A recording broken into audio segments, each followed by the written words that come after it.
Waalaikumsalam warahmatullahi wabarakatuh.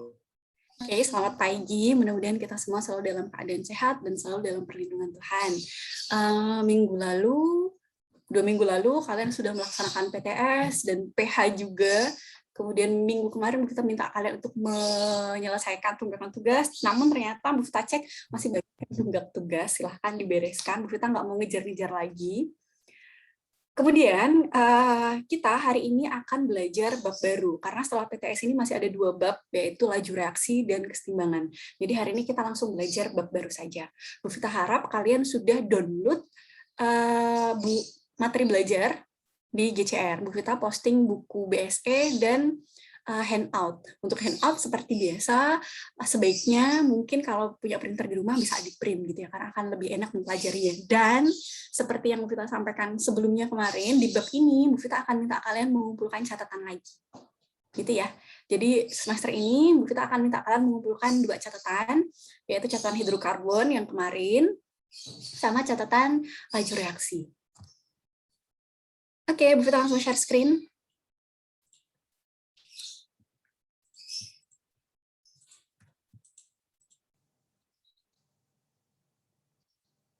Oke, ini buku BSE-nya, silahkan dipelajari seperti yang kita sampaikan, selalu kita sampaikan.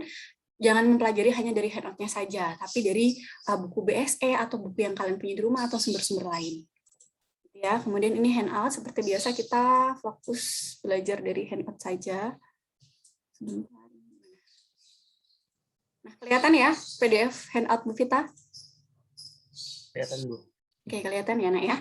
Laju reaksi, dari namanya kalian sudah tahu lah, laju reaksi itu berarti kecepatan reaksi. Manfaat belajar ini apa? Manfaat belajar laju reaksi adalah dengan belajar kecepatan suatu reaksi, maka kita bisa mengontrol suatu reaksi, kecepatan reaksi yang kita inginkan. Entah misalnya, aku pengen reaksi itu berjalan lambat.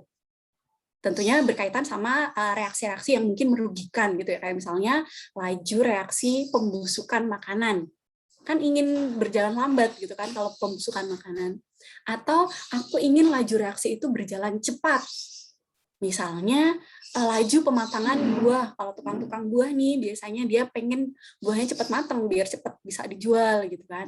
Nah itu adalah manfaat dari belajar laju reaksi, tapi lebih aplikatif lagi ini diaplikasikan di industri kimia. Kadang kita ingin mengontrol reaksi itu berjalan lambat, kadang kita ingin mengontrol reaksi itu berjalan cepat biar bisa menghemat bahan bakar, mengefisiensikan energi sehingga menghemat pengeluaran industri tersebut. Itu lebih aplikatifnya, gitu ya. Nah, sekarang kita belajar konsep dasar dari laju reaksi. 2 hal yang akan kita pelajari hari ini, yaitu teori tumbukan, faktor-faktor yang mempengaruhi laju reaksi, serta konsep laju reaksi. Untuk teori tumbukan dan faktor-faktor yang mempengaruhi laju reaksi, insya Allah Mufta akan jelaskan secara simpel dan cepat. Oke, kita mulai ya. Teori tumbukan dan faktor-faktor yang mempengaruhi laju reaksi. Menurut teori tumbukan itu gini ya, bertabrakan gitu ya maksudnya ya. Menurut teori tumbukan, suatu reaksi itu bisa berlangsung akibat dari tumbukan antar partikel pereaksi atau antar partikel reaktan. Jadi partikel reaktannya masing-masing saling bertumbukan. Gitu ya. Nah, tumbukan tersebut mempunyai energi yang cukup dan tumbukannya tepat, yang nantinya kita akan sebut dia sebagai tumbukan efektif. Nah, berdasarkan teori tumbukan, laju reaksi itu dipengaruhi oleh yang pertama, frekuensi tumbukan. Frekuensi tumbukan itu seberapa seringnya dia bertumbukan. Semakin sering dia bertumbukan, bertabrakan partikelnya, maka memungkinkan laju reaksi akan menjadi semakin cepat. Gitu ya. Kemudian yang kedua, arah tumbukan. Arah tumbukannya ya harus benar. Kalau misalnya dia nggak sampai bertumbukan, cuma gerak-gerak gini doang, tapi nggak bertumbukan ya tidak terjadi reaksi. Nah, kemudian yang ketiga, ini yang paling penting adalah energi partikel pereaksi, yang kita sebut nantinya sebagai energi aktivasi. Untuk saling bertumbukan, molekul-molekul pereaksi itu harus memiliki energi kinetik minimum tertentu. Jadi untuk bisa saling bertumbukan, molekul-molekul pereaksi tadi harus mempunyai energi kinetik minimum tertentu. Energi minimum yang diperlukan untuk tumbukan ini, agar terjadi reaksi ini, kita sebut sebagai energi aktivasi. Gitu ya. Jadi energi aktivasi itu apa? Energi aktivasi adalah energi minimum yang diperlukan agar terjadi tumbukan, agar terjadi reaksi. Nah, energi aktivasi ini kita sebut juga sebagai energi penghalang atau barrier energy. Kenapa disebut sebagai energi penghalang atau barrier energy? Karena ini contohnya analoginya, ketika kita mau memindahkan mobil dari titik A, ini titik A ya, ke titik B, ini titik A ini adalah reaktan ya maksudnya ya, titik B ini adalah produk. Ketika kamu mau mindahin mobil ini, kamu kan nggak bisa nih langsung lewat bawah tanah serudut gitu, langsung nyampe B gitu kan nggak bisa kan. Kamu harus melewati apa? Bukitnya ini gitu kan, melewati puncaknya ini gitu kan. Nah, inilah yang kita sebut sebagai energi aktivasi. Jadi energi aktivasi itu adalah energi minimum yang diperlukan untuk bereaksi, atau bisa dianalogikan sebagai tinggi bukit, tinggi puncak yang harus dilewati si reaktan. Jadi dari titik reaktan sampai puncaknya itu adalah energi aktivasi. Makanya dia disebut sebagai energi penghalang atau barrier energy. Nah, kalau di reaksi endoterm kemarin delta H-nya positif ya. Delta H positif itu berarti entalpi produk lebih besar daripada entalpi reaktan. Ini posisinya di sini produk, ini produk, yang ini reaktan gitu ya. Nah, untuk endoterm, maka energi aktivasinya adalah dari titik reaktan itu ya ini, gitu kan, sampai puncaknya. Oh, berarti ini adalah energi aktivasinya. Gitu ya. Sedangkan selisih antara tinggi produk sama reaktan ini delta H-nya. Nah, kemudian untuk reaksi eksoterm, berarti posisinya entalpi produk itu di bawah, ini reaktan, ini produk, gitu kan. Nah, berarti energi aktivasinya yang mana? Energi aktivasinya titik dari reaktan sampai puncaknya ini. Ini adalah energi aktivasi. Antara entalpi reaktan dan produk ini adalah delta H. Gitu ya. Kadang ini grafik-grafik di laju reaksi sering keluar. Ya, paham ya bedanya ya? Energi aktivasi, poinnya paham di sini? Paham, Bu. Oke, paham ya? Oke, lanjut ke faktor-faktor yang mempengaruhi laju reaksi. Di sini yang pertama, faktor yang pertama adalah konsentrasi reaksi. Semakin besar konsentrasinya, konsentrasi itu kalau pas kelas 10 kemarin kita belajar tentang kemolaran. Berarti kepekatan suatu larutan gitu ya. Semakin besar konsentrasi atau semakin banyak jumlah partikel dalam satu zat, maka akan memungkinkan sering terjadinya tumbukan atau frekuensi tumbukannya semakin sering, sehingga laju reaksi menjadi semakin cepat. Gitu ya. Contohnya di sini misalnya pita magnesium, pita Mg direaksikan dengan HCl. Yang satunya HCl-nya 3 molar, yang satunya HCl 2 molar. Maka nanti laju reaksi akan lebih cepat ketika pita magnesium dilarutkan dalam HCl yang 3 molar karena konsentrasinya lebih besar. Konsentrasinya lebih besar itu berarti jumlah partikelnya lebih banyak, berarti kemungkinan dia untuk bertumbukan semakin sering, frekuensi tumbukannya semakin banyak, sehingga laju reaksi semakin cepat. Itu ya, itu yang pertama. Kemudian yang kedua adalah suhu. Semakin tinggi suhu, kira-kira gimana? Kalian ngelarutin gula pasir dalam air panas sama air dingin lebih cepat larut yang mana? Air panas. Gitu ya. Oke, bisa kita ambil kesimpulan berarti ya. Semakin tinggi suhu, maka semakin cepat laju reaksi. Kenapa? Karena semakin tinggi suhu, partikel itu bergetar semakin cepat. Partikel itu bergetar semakin cepat. Otomatis kalau mobil di jalanan ininya cepat itu, dia akan menyebabkan kemungkinan untuk bertumbukan juga semakin sering. Gitu ya. Kemudian juga molekul-molekul yang mencapai energi aktivasinya akan semakin banyak, sehingga menyebabkan laju reaksi semakin cepat. Di sini contohnya magnesium masih direaksikan dengan HCl, tapi yang satunya HCl-nya dipanaskan hingga suhu 35 derajat Celcius, yang satunya HCl-nya pada suhu ruang, suhu 25 derajat Celcius. Maka nanti reaksinya akan lebih cepat yang magnesium direaksikan dengan HCl yang 35 derajat Celcius. Itulah kenapa kalian menyimpan bahan makanan di kulkas. Karena kulkas suhunya rendah, sehingga akan memperlambat laju reaksi pembusukan makanan. Gitu ya, ada bayangan ya. Kemudian faktor yang ketiga adalah luas permukaan. Oke, semakin luas permukaan bidang sentuh, maka semakin besar kemungkinan terjadinya tumbukan juga, sehingga laju reaksi semakin cepat. Contohnya ini nih, contoh simpelnya, misalnya kalian masak daging 1 kilo, 1 kilo yang satunya gelondongan, mau bikin stick nih ceritanya. 1 kilo yang satunya gelondongan, yang satunya dipotong-potong. Lebih cepat matang yang mana? Yang dipotong-potong. Yang dipotong-potong, gitu ya. Kenapa yang dipotong-potong? Karena ketika dipotong-potong, maka luas permukaan total, nah ini yang harus digarisbawahi ya. Luas permukaan totalnya, dia akan lebih besar, ya enggak? Ini yang sering bikin miskonsepsi nih. Loh Bu, gelondongan sama yang dikecil potong-potong kan lebih kecil yang, lebih luas yang gelondongan, ada yang bilang begitu. Ini yang kita bicarakan adalah luas permukaan total ya. Jadi yang dipotong-potong tadi itu kan punya luas tuh masing-masing. Nah, kamu jumlahin dengan yang lain. Sama-sama 1 kilo gitu ya. Sama-sama 1 kilo, yang satunya gelondongan utuh, berarti luasnya ya cuma itu doang, bagian situnya doang gitu kan. Tapi kalau yang dipotong-potong, berarti kan nanti luas yang satu potongan pertama kamu jumlahin sama luas potongan yang kedua dan seterusnya, otomatis kan luas permukaannya lebih luas. Gitu ya. Jadi luas permukaan yang lebih luas itu mempercepat laju reaksi. Ini grafik juga kalian harus bisa membaca grafik ya. Sebenarnya grafik ini kemampuan matematisnya. Oh ya, gini.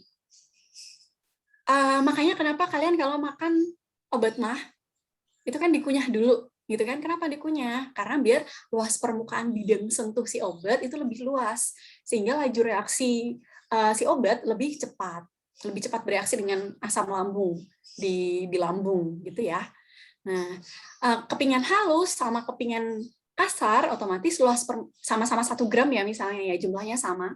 Otomatis luas permukaan bidang sentuhnya lebih luas yang ketika dia halus. Serbuk sama kepingan berarti luas permukaan bidang sentuh totalnya lebih luas yang mana? Serbuk sama kepingan, sama-sama 1 gram misalnya. Luas permukaan bidang sentuhnya lebih luas yang mana? Yang serbuk bukan? Serbuk ya, iya, karena lebih kecil-kecil gitu kan. Ketika ditotalin, luas permukaan totalnya lebih besar yang serbuk. Nah ini contoh grafik yang lain. Nih, kepingan halus itu berarti luas permukaannya lebih gede ya. Dan konsentrasi yang tinggi, ini konsentrasinya kok hilang tulisannya. Ini konsentrasi tinggi gitu ya maksudnya ya. Tinggi, otomatis laju reaksi semakin cepat. Atau dengan kata lain, kalau laju reaksi semakin cepat, jumlah produknya bertambah lebih cepat. Oke, contohnya di sini, nih, HCl direaksikan dengan CaCO3, 1 gram CaCO3. Yang satunya CaCO3-nya berbentuk serbuk, yang satunya berbentuk kepingan. Maka nanti akan lebih cepat bereaksi yang serbuk, yang HCl dengan 1 gram serbuk CaCO3. Gitu ya. Kemudian yang terakhir, faktor yang terakhir adalah katalis. Katalis itu apa? Katalis adalah zat yang dapat mempercepat laju reaksi dengan cara menurunkan atau memperkecil energi aktivasi.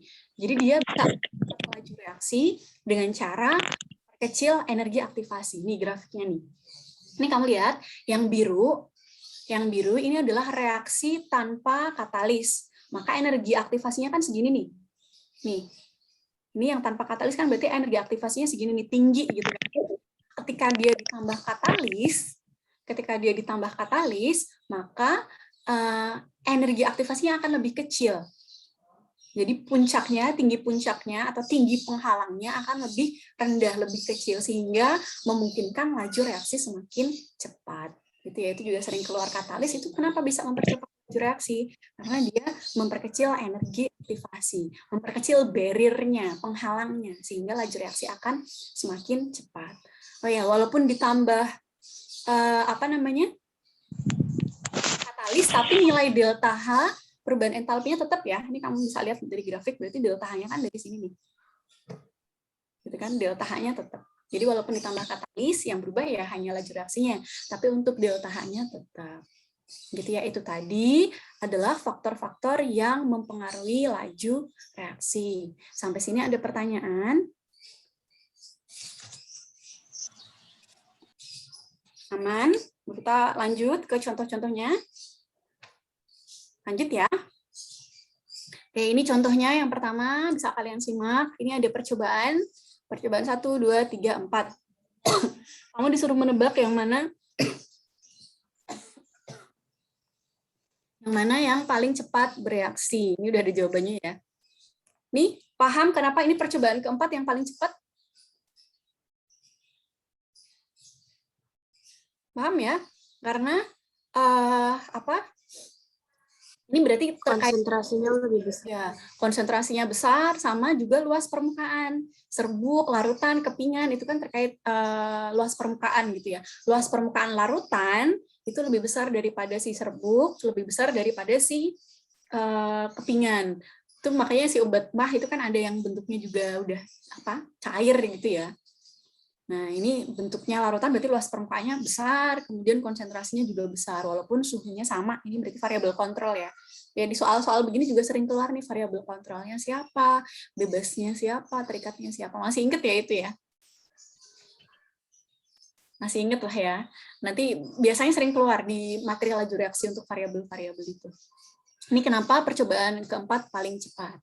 Lanjut aja ya ke yang nomor 2, kita seret ke pen aja.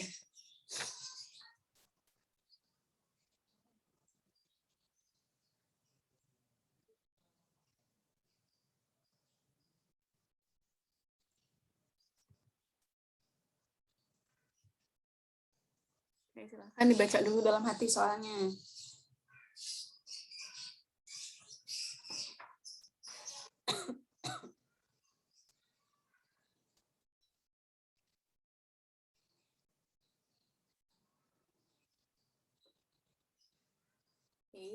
Nah ya, harga laju reaksi bertambah 3 kali lebih cepat jika suhu dinaikkan 10 derajat Celcius. Jadi maksudnya setiap kenaikan 10 derajat Celcius, laju reaksinya menjadi 3 kali lebih cepat.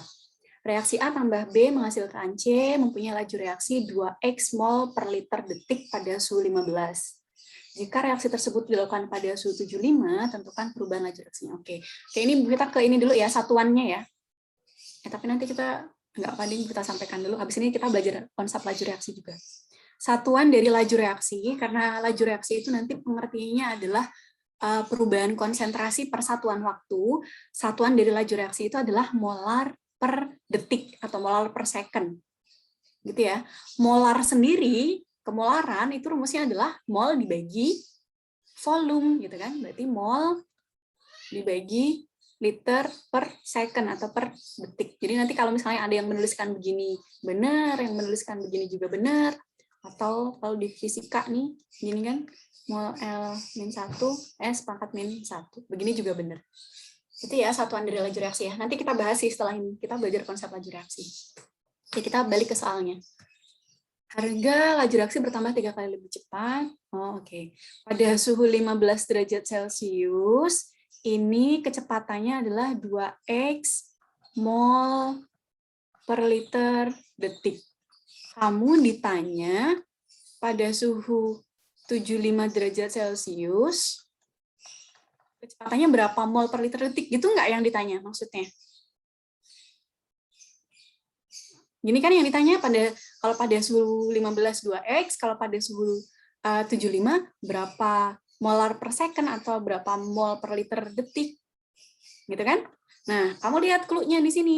Clue-nya dia bilang ketika kenaikan suhu 10, maka dia 3 kali lebih cepat. Berarti kita bikin rentang 10 ya, habis 15, kalau rentang 10 itu berapa? 25. Gitu kan? Terus 35 rentang 10 ya. 45, 55, 65 derajat Celcius. Oke, udah 3 kali lebih cepat. Berarti dari 2x kalau 3 kali lebih cepat jadi berapa? 6x. 6x, 35, 18. 18x, 45, 18 kali 3, 30, 54 ya? 54x, ini 3 kali lebih cepat berarti 3 kali lebih cepat. 162. 162.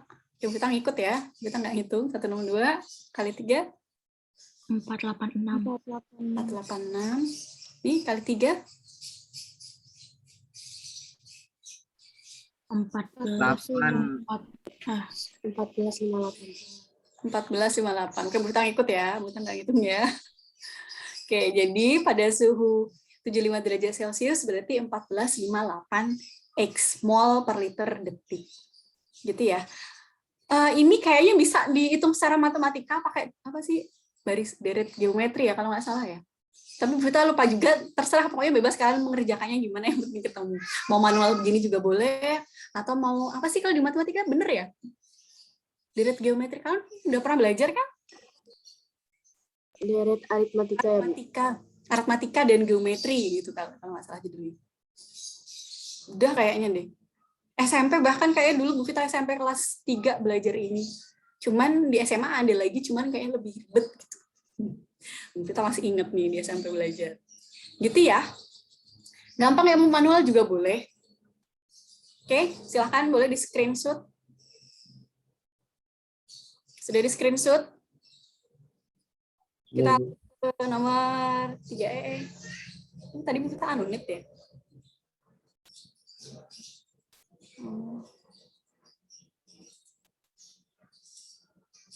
Oke, kita lanjut ke nomor 3 di sini aja kayaknya nomor 3.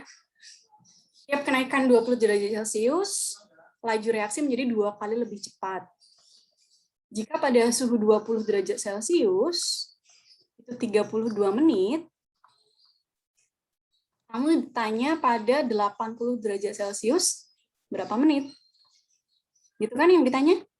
Oke, kenaikan 20, berarti kita bikin rentangnya 20, berarti 40, terus 60, ini ya. Oke, 2 kali lebih cepat, berarti gimana? Ini berapa? Berapa menit? 2 kali lebih cepat, berarti 64 menit. 2 kali lebih cepat. Lebih cepat itu waktunya lebih dikit apa lebih banyak? Lebih dikit. Iya, berarti ini 16 lebih. 16, oke. Kemudian suhu 60, 2 kali lebih cepat dari semula, berarti 8. 80, 4. 4. menit. Oke, berarti pada suhu 80 derajat Celcius, 4 menit. Jadi hati-hati ya, juga sering banyak yang ketuker. Kalau yang nomor 2 tadi kan laju reaksinya. Kalau ini kan terkait waktu. Gitu ya, waktu itu semakin cepat berarti makin dikit kalau waktu. Gitu ya, karena ya kan berbanding terbalik kan waktu sama laju reaksi itu V sama dengan jarak per waktu gitu kan. Waktunya kan berbanding terbalik. Begitu, sampai sini ada pertanyaan? Sampai sini ada pertanyaan? Enggak ada, Bu. Aman ya, kayaknya masih gampang. Nah, nanti kalian silahkan kerjakan latihan 1. Ini juga sama kayak yang soal-soal sebelumnya tadi. Gampang lah yang ini. Nah, kalau sudah tidak ada pertanyaan, Bu Vita akan lanjut ke konsep laju reaksi. Oke, nafas dulu. Minum dulu, boleh. Minum dulu.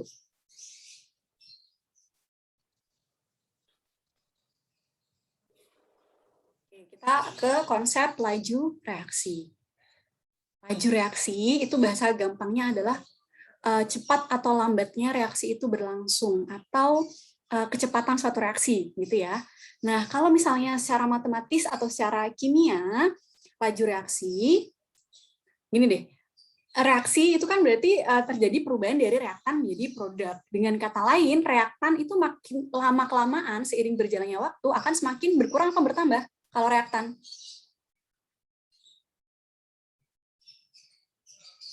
Suatu reaksi itu kan berarti reaktan berubah menjadi produk. Artinya lama-kelamaan reaktan itu jumlahnya akan semakin berkurang apa bertambah? Reaktan Berkurang, Bu. berkurang membentuk si produk gitu kan, atau dengan kata lain jumlah produknya lama-kelamaan akan semakin bertambah. Kan gitu kan? Oke, reaktan itu akan semakin berkurang sampai dia bahkan habis atau misalnya stabil, kemudian produk juga lama-kelamaan akan semakin bertambah. Nah, dengan demikian, laju reaksi bisa kita definisikan, bisa kita ungkapkan sebagai laju pengurangan reaktan per satuan waktu, laju pengurangan konsentrasi reaktan per satuan waktu, makanya dituliskan seperti ini. Ini ya, perubahan konsentrasi ya, delta, kemudian dalam kurung R, kurungnya seperti ini melambangkan konsentrasi ya, perubahan konsentrasi per satuan waktu, perubahan konsentrasi reaktan per satuan waktu, perubahan konsentrasinya ini berkurang, ini makanya ada tanda minusnya. Laju reaksi bisa kita definisikan sebagai laju perubahan konsentrasi reaktan per satuan waktu atau pengurangan konsentrasi reaktan per satuan waktu, atau bisa juga sebagai laju penambahan konsentrasi produk per satuan waktu, karena produknya semakin lama semakin bertambah. Jadi tanda minus sama tanda plus di sini hanya menunjukkan bahwa minus, berarti dia adalah reaktan yang berkurang. Plus, ini berarti adalah produk yang bertambah. Gitu ya. Jadi laju reaksi bisa kita definisikan sebagai laju berkurangnya konsentrasi reaktan per satuan waktu atau laju bertambahnya konsentrasi produk per satuan waktu. Itu tadi makanya kenapa satuannya adalah konsentrasi, itu kan molar kan, molar per satuan waktunya detik atau second. Atau bisa juga kamu tuliskan molar, mol per liter gini, atau mol per liter second atau detik. Kadang mol liter pangkat min 1 S pangkat min 1. Gitu ya. Kita langsung lihat contohnya aja, karena contoh yang pertama ini penting. Ini hanya pengertiannya saja tadi. Oke, ini silahkan dibaca dulu dalam hati setengah menit.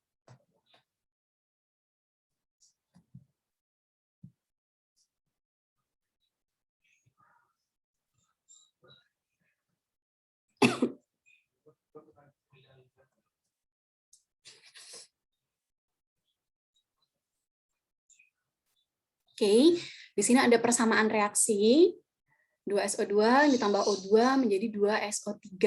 Ini berarti reaktannya ada SO2 dan O2 ya. Berarti SO2 dan O2 itu seiring berjalannya waktu karena dia reaktan akan semakin berkurang, sedangkan SO3 seiring berjalannya waktu maka dia akan semakin bertambah. Nah, dari reaksi ini kamu diminta untuk menyatakan laju reaksi pengurangan SO2-nya, laju reaksi pengurangan O2-nya, laju reaksi penambahan SO3-nya. Ya udah tinggal gini doang. V itu laju reaksi ya. Kadang di beberapa buku ada yang menuliskan sebagai R. R itu apa ya bahasa Inggrisnya? Kenapa bisa R? Rate ya, rate. Rate itu kecepatan bukan bahasa Inggrisnya? Kenapa ya R ya? Reaction bukan reaction kayaknya. Rate itu apa sih nah? Rate tulisannya rate itu apa kalau diterjemahkan? Rate gitu tuh apa kalau diterjemahkan? Rate tingkatan ya. Berarti rate bukan ya? Ya di beberapa buku dituliskan sebagai R aja. Kita juga kurang paham kenapa R. Tapi kadang dituliskan sebagai V. Oke, jadi misalnya nih kamu ditanya laju pengurangan SO2. SO2 kan sebagai reaktan, berarti berkurang ya. Ya udah, tinggal gini doang. Laju reaksi SO2 berarti minus. Kenapa minus? Karena dia reaktan gitu ya. Minus delta konsentrasi SO2 per delta T. Nah, gitu ya. Gampang ya. Kemudian laju pengurangan O2, karena O2-nya reaktan juga berkurang, maka minus delta konsentrasi O2 per delta T. Kemudian kalau ditanya laju penambahan, laju reaksi penambahan konsentrasi SO3, berarti plus, karena dia produk, plus delta konsentrasi SO3 per delta T.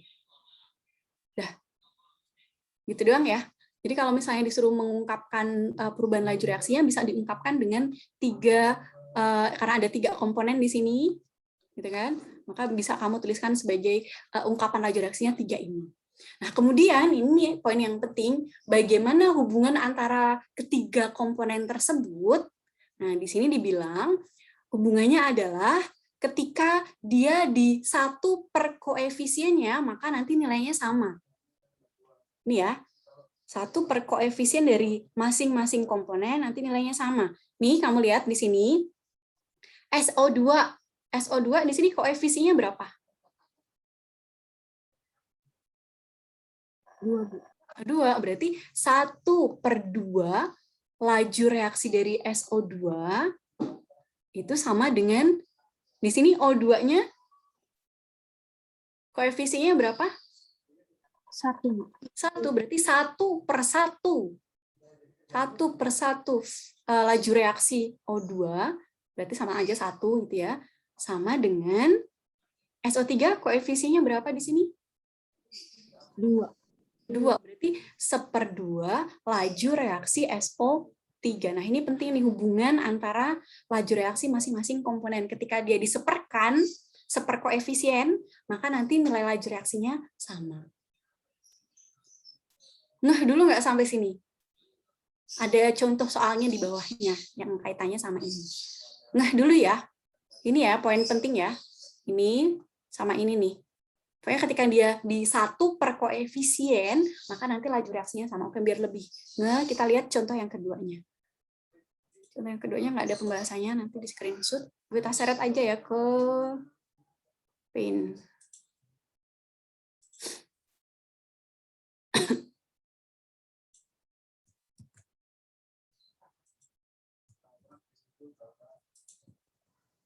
Oke, silahkan dibaca dulu.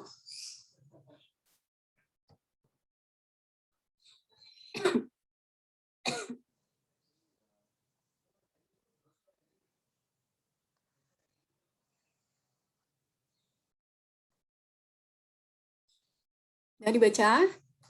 Kita lihat bareng-bareng ya.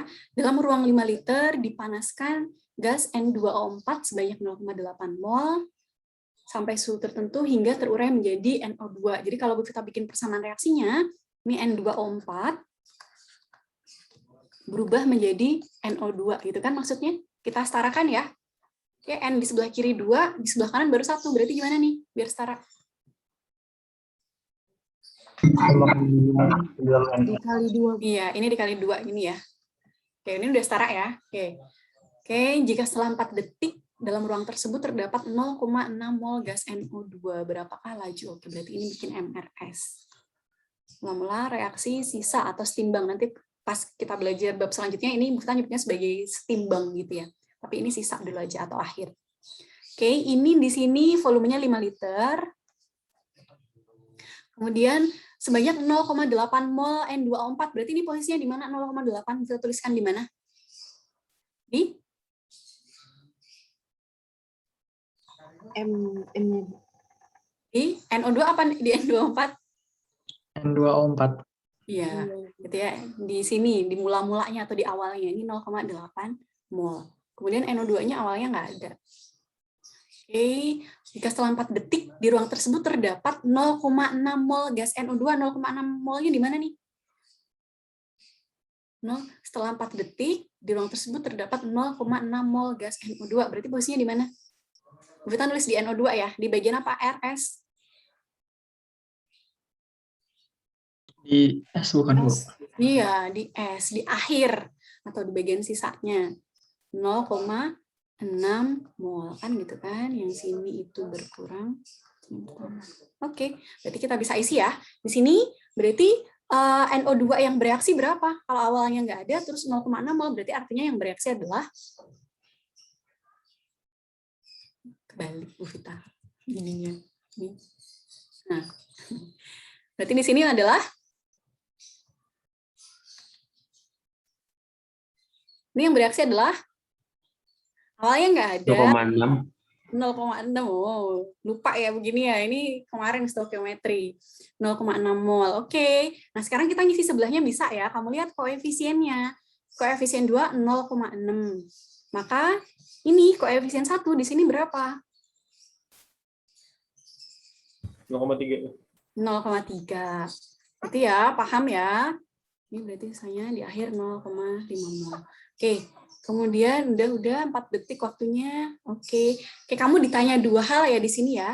Laju rata-rata peruraian gas N2O4 dan laju penambahan gas NO2. Berarti kalau misalnya kita tuliskan, kamu ditanya 2. Laju reaksi dari N2O4 dan laju reaksi dari NO2. Gitu ya. Kita jawab yang pertama dulu. Yang pertama adalah laju reaksi dari N2O4. Kalau misalnya kita tuliskan, berarti laju reaksi N2O4 itu adalah, N2O4 itu reaktan ya, berarti minus delta konsentrasi N2O4 per delta T. Ini kan? Oke. Konsentrasinya berapa, Bu? Di sini nggak diketahui konsentrasi, yang diketahui molnya. Ya udah, berarti dibagi sama volumenya, gitu kan? Perubahan N2O4-nya molnya berapa? Perubahannya berapa? 0,5. Perubahannya, selisihnya berarti. Nah, ini yang pentingnya di sini nanti. Perubahannya adalah yang 0,3 ini. Jadi angka yang dipakai adalah 0,3. Jadi ini kan delta, itu kan perubahan kan. Awalnya 0,8, di akhir ditemukan 0,5, berarti deltanya selisihnya adalah si 0,3 mol ini. Gitu ya. Jadi kalau yang di sini yang dipakai adalah bagian sini. Bagian si bereaksinya ini berapa? Karena di situ menunjukkan deltanya. Oke, per volumenya berapa? Volumenya? 5 liter. Ibu kotak-kotakin 5 liter. Per waktunya berapa? 4 detik. 4 detik. Oke, berarti ini hasilnya adalah 0,3 per 20. 0,3 per 20, 0,15 per 10. Berarti 0,015. Ini ya, molar per 4 second, detik.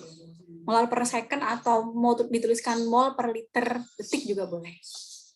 Paham sampai sini? Paham sampai sini atau bingung? Paham.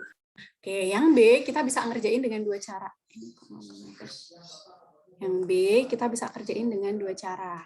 Cara yang sama kayak yang A dulu. Kamu kan ditanya laju reaksi dari NO2 gitu kan. Berarti artinya NO2 itu kan produk, berarti delta perubahan konsentrasi NO2 per delta T. Perubahan NO2-nya berapa? Berapa mol? 0,6. 0,6 gitu kan. Berarti 0,6 mol per volumenya 5 liter per waktunya 4 detik 4 second. Berarti hasilnya berapa nih?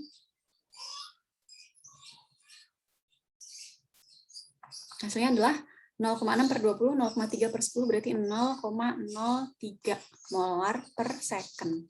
Atau molar per detik. Paham ya sampai sini ya? Nah ini kamu bisa juga ngerjain dengan cara tadi. Pakai perbandingan laju reaksi. Oke, kita lihat. Hubungan laju reaksi N2O4 dan laju reaksi NO2 berarti gimana kalau berdasarkan tadi? Diseperkan koefisien. Berarti 1 per 1 laju reaksi dari N2O4 sama dengan 1 per 2 1 per 2 laju reaksi dari NO2. NO2. Gitu kan? Kayak N2O4 tadi kita yang A sudah ketemu nih. 0,015.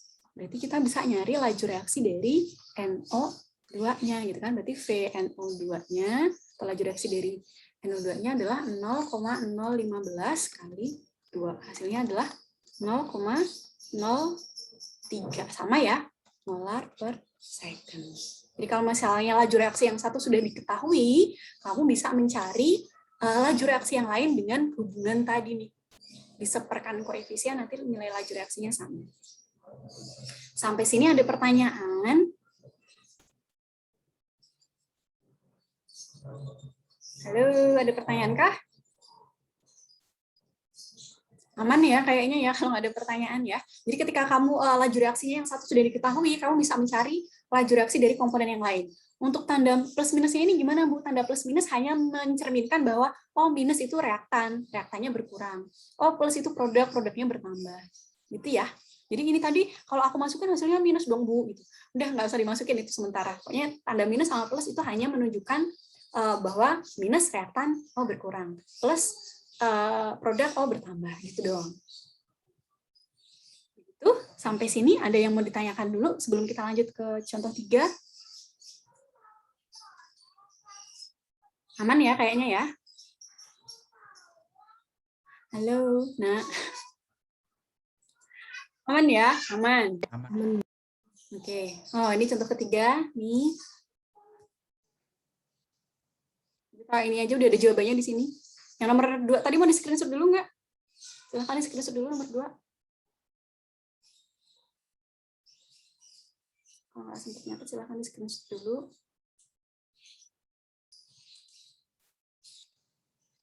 Oke, sudah ya. Kita lanjut ke contoh yang ketiga. Ini ada tabel percobaan. Tabel percobaan dengan produknya adalah gas X. Oke. Percobaan dengan produknya adalah gas X, nggak tahu reaksinya kayak apa, yang penting pokoknya di sini ada produknya gas X gitu. Nah, gas X-nya diukur oleh si peneliti itu. Ketika menit ke-0 atau sebelum bereaksi, gas X-nya nggak ada. Ketika menit pertama, gas X-nya menjadi 10 cm3 dan seterusnya sampai menit ke-7 dia 35 cm3. Nah, di sini ada 3 jenis nanti kalau misalnya ini kita garis bawahi. Ada laju sesaat pada menit kesekian, atau pada jam kesekian, atau pada detik kesekian. Kemudian laju reaksi rata-rata selama sekian waktu, sama laju reaksi rata-rata total. Oke, bedanya apa?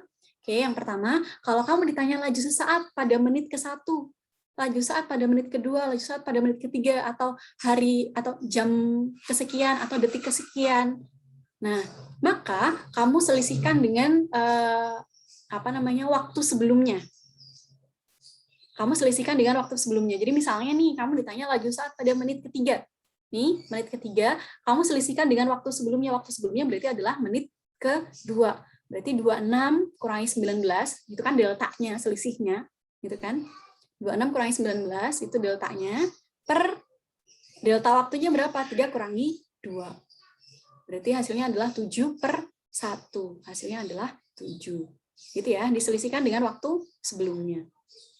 Itu kalau laju saat pada waktu kesekian. Kemudian laju reaksi rata-rata selama 3 menit. Nih, kalau laju reaksi rata-rata selama 3 menit, ya sudah. Kamu tinggal pada menit ketiga tuh produk yang dihasilkan berapa sih? Oh, produk yang dihasilkan 26 cm3. Oh, berarti laju reaksi rata-rata selama 3 menitnya tinggal 26 dibagi 3. Gitu. Atau laju reaksi rata-rata selama 4 menit misalnya. Berarti pada menit keempat dihasilkan berapa sih produknya? 32, berarti 32/4. Nah, gitu doang ya. Kemudian yang terakhir laju reaksi rata-rata total. Nah, kalau kamu ditanya laju reaksi rata-rata total, maka kamu lihat waktu yang dia menghasilkan produknya mulai stabil atau tidak dihasilkan produk lagi. Oke, kita ulangi. Kalau kamu ditanya laju reaksi rata-rata total, maka kamu lihat waktu yang ketika dia tidak menghasilkan produk lagi atau produknya jumlahnya mulai stabil.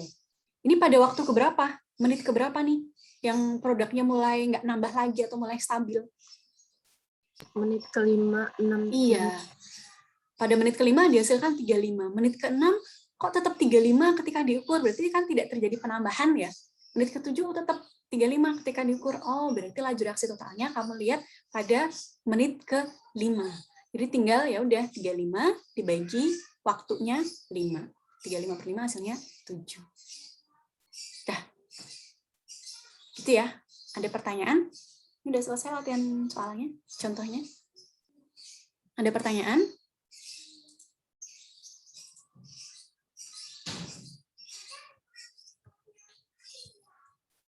Ada pertanyaan kah? Ini latihan satunya tadi, latihan 2-nya nanti juga coba dikerjain, tapi seperti biasa Bu kita akan share pembahasannya. Bu, saya mau tanya Bu. Oke, boleh. Berarti kalau untuk yang tadi itu jika disediain waktunya ya Bu? Yang contoh ini tadi barusan. Iya Bu, sama Ah, volumenya gitu pertambahannya. iya. Gitu ya. Jadi kalau misalnya jumlah produknya diketahui sama waktunya, ntar kamu bisa menghitung ini nih laju saat, laju reaksi total, rata-rata, dan seterusnya. Oke, terima kasih Bu. Oke, sama-sama Asti. Yang lain ada yang mau ditanyakan?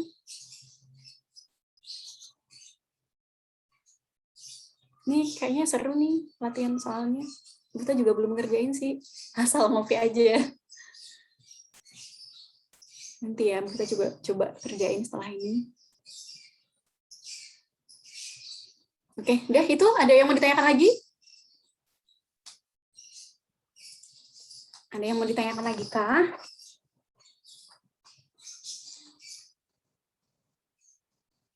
Halo, Nak. Enggak, Bu, aman. Aman lah ya. Oke, sekarang kita screenshot, silahkan di-on-kan kameranya. Oke, slide pertama semuanya senyum. Rahma tadi on, sekarang ini. Slide pertama semuanya senyum. 1, 2, 3. Oke, bentar. Slide kedua semuanya senyum. 1, 2, 3. Sebentar. Yang pegang Zoom berarti Syifa ya, Nak ya? Iya Bu. Oke, nanti setelah ini kita minta ini ya. Oke, Arifa. Slide ketiga semuanya senyum. 1, 2, 3. Udah, kalau sudah tidak ada, oh ya, kita ingatkan lagi bagi yang punya tunggakan tagihan, kita minta tolong diberesin ya. Kita sebutin ya ini ya. Bentar.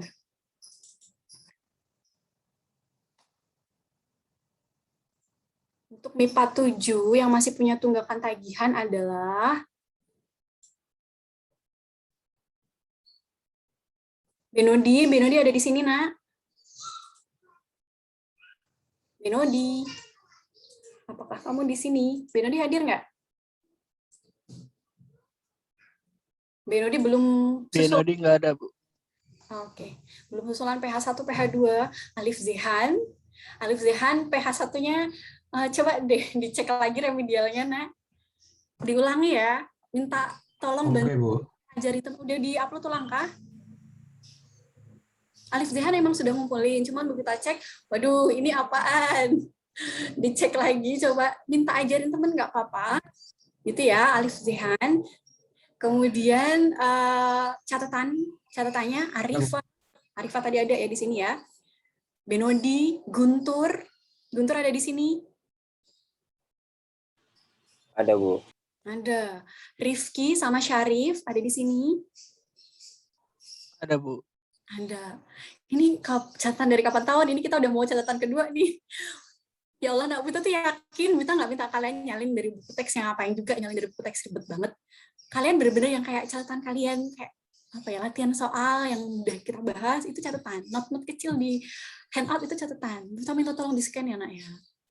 Sama Alif Zehan dan Veronica juga kalau mau ngumpul catatan, dipersilahkan. Bita nggak perlu sebutkan kenapanya ya. Alif Zehan dan Veronica. Vero. Oke, Bu. Silahkan dikirim ulang ya untuk catatan dan catatannya Vero dan Alif. Kemudian ini yang remedial PH2 dan PTS itu jadi satu. Jadi kalau misalnya kalian salah satunya sudah ada yang di atas KKM, maka nggak perlu remedial lagi. Jadi remedial ini dikhususkan untuk yang kedua-duanya nilainya di bawah KKM. Ada Alif Zehan lagi, ada Benodi karena ini selain PTS-nya di bawah KKM juga belum susulan PH2. Kemudian ada Gigi di sini. Gigi. Halo Gigi. Niputu, Talita, Trisusulawati, Vero, dan Yantri. Kita minta tolong untuk dikumpulin ya, Nak ya. Ini untuk saya rematnya udah, Bu. Vero udah ya? Oh, kita belum cek. Kapan ngulangnya? Kayaknya baru semalam deh, Bu. Oh, oke, nanti kita cek ya. Oke, itu MIPA 7, kemudian MIPA 8, remedial PH 1-nya bahkan ada yang belum mengerjakan, ada Rizky, Romi, dan Siti Finira ada di sini. Rizky, Romi, dan Siti Finira. Romi? Hadir, Bu. Hadir, Bu. Oke, Siti minta tolong ya, Romi, Rizky, remedial PH 1-nya bahkan belum. Kemudian catatannya ada Fikri ada di sini, Fikri, Raffi. Ya, Bu. Hadir. Catatannya, nak, scan. Catatan yang kamu punya. Fikri, Raffi, Rizky, Syifa, Siti lagi. Silahkan di-upload catatannya. Ibu, Ya. mohon maaf. Saya udah ngumpulin remedial PH 2 sama PTS. Terus remedial remedial 1 sama catatannya sudah, Bu. Oke, emang di sini tinggal ini aja, tinggal yang remedial PH 2-nya. Kalau yang catatan udah, kalau yang PH 1-nya juga udah. Baik, Bu, terima kasih. Oke, itu ya untuk catatan hidrokarbon di PAL 8. Kemudian remedialnya, remedial PH 2 dan PTS-nya ada Shanda. Shanda di sini kah? Saya udah kumpulin, Bu. Kapan, nak? Kemarin, Bu. Oh, oke, kita belum cek lagi berarti. Shanda, Fikri, Rifki, Raziel, Dava, Naufal, Raffi, Rizky Ramdhani, Romi, dan Siti Finirah lagi. Bu Vita minta, kenapa Bu Vita minta tolong ya? Bu Vita minta tolong agar nilai kalian nggak merah, Bu Vita minta tolong dikumpulin. Gitu ya. Gini, Bu Vita udah sampaikan berkali-kali, kalian nggak bisa kimia tuh nggak apa-apa, nggak masalah. Misalnya, aku udah yang belajar. Nggak apa-apa, nggak masalah. Karena setiap orang tuh punya kelebihan masing-masing. Mungkin nggak bisa kimia, tapi mungkin bisa mata pelajaran lain, atau bahkan mungkin nggak bisa mata pelajaran yang lain, tapi mungkin punya kemampuan non akademis yang lain, nggak apa-apa. Cuman yang menjadi persoalan di sini adalah ini tuh tanggung jawab kalian, bentuk upaya untuk menyelesaikan tanggung jawab kalian menghadapi permasalahan. Gitu ya. Jadi misalnya nggak bisa, nggak apa-apa, nggak masalah. Tapi ini adalah salah satu bentuk tanggung jawab kalian yang harus diselesaikan. Gitu ya, nak ya, nggak bisa kimia nggak apa-apa, nggak masalah. Kita nggak nuntut kalian harus bisa kimia gitu, harus suka kimia, enggak, karena setiap orang punya kelebihan masing-masing. Jadi yang penting bagaimana kalian face the problem, bagaimana kalian bertanggung jawab terhadap diri sendiri, itu yang paling penting. Gitu ya. Jadi Bu Vita minta tolong biar nanti rapat bayangannya nggak merah diselesaikan tunggakan tagihannya. Bu Vita nggak pernah loh nyebut-nyebut, jarang, bisa dibilang jarang.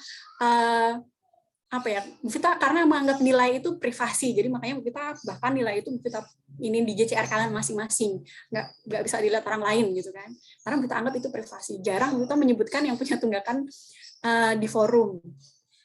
Makanya biar nggak disebutkan di forum, silahkan kalian mengumpulkan tunggakan itu tepat waktu sebelum due date-nya. Ini kan due date remedial PH 1 itu kan udah lama, catatan.